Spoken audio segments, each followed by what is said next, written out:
Alors, c'est une exposition qui met à l'honneur ce qu'on pourrait appeler nos prédécesseurs. Comment ça, nos prédécesseurs? Ce sont des gens qui ont décidé de vulgariser la science. Pourquoi? C'est une exposition entièrement gratuite à la Bibliothèque nationale de France sur le site du 13e arrondissement. Et cette exposition, Science pour tous, c'est tout simplement le moment où on a décidé de vulgariser la science. Pourquoi? On est héritier des Lumières. Mais à l'époque des Lumières, l'encyclopédie, ce savoir, il est réservé finalement à quelques-uns.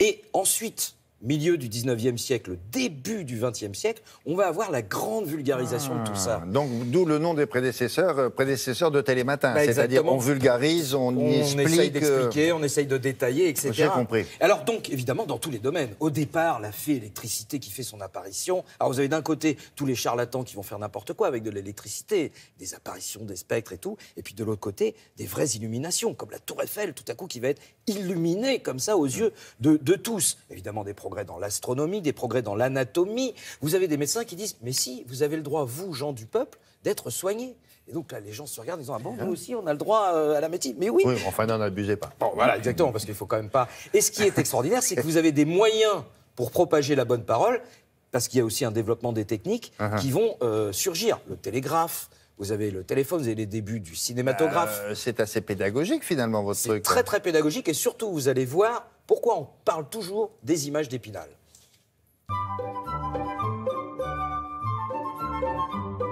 On démarre tout de suite cette science pour tous avec la vulgarisation par l'image. Alors, vous entendrez parler d'éditeurs connus, comme Flammarion, mais surtout, vous entendrez parler de Monsieur Pellerin. Alors, Monsieur Pellerin, il s'est spécialisé dans les images qui expliquent tout. Et Monsieur Pellerin, il habite où? À Épinal. Ça vous dit rien? Et si, c'est la fameuse image d'Épinal.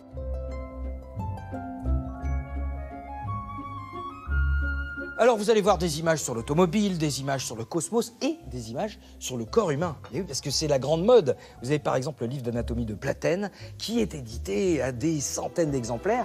Alors, vous avez Étienne ici, hop, en écorché.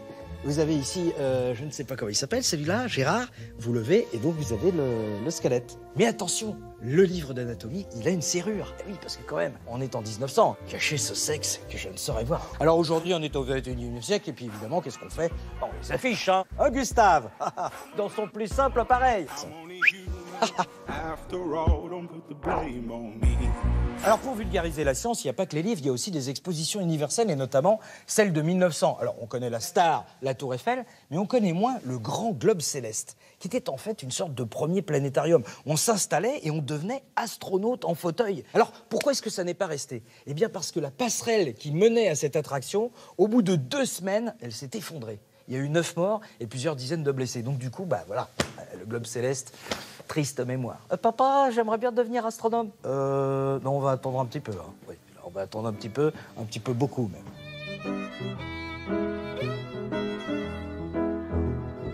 En 1900, on adore s'envoyer en l'air. C'est la grande mode de l'aérostat, du ballon. Alors vous avez l'équipage de Gaston Tissandier qui va tenter de battre un record. Donc ils veulent aller au-dessus de 8000 mètres. Le problème, c'est qu'on leur a dit, attention, c'est dangereux. C'est pas grave. Il arrive à 8000 mètres et là, au lieu de redescendre, il lâche du lest. Évidemment, le ballon, il monte, tout l'équipage s'évanouit. Il n'y a plus d'oxygène. Et la chute? Ah bah la chute, elle est mortelle. Hein. Le ballon s'écrase, tout le monde est mort. Voilà.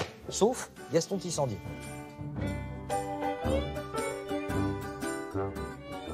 Et pour terminer, le vulgarisateur par excellence, Jules Verne, qui lui va nous emmener au cœur de la Terre, va nous emmener autour du monde en 80 jours, voir l'étoile du Sud, 20 milieux sous les mers. Mais en fait, ce que vous apprendrez, c'est qu'il n'a jamais bougé ses fesses de Nantes et d'Amiens. Parce que quand il avait 11 ans, il a voulu embarquer sur un voilier pour découvrir le monde et son père a eu tellement peur, il l'a copieusement grondé et du coup, il a juré qu'il ne quitterait plus sa terre natale autrement que dans l'imaginaire. Et quel imaginaire! Ce qui nous a même emmenés dans la Lune.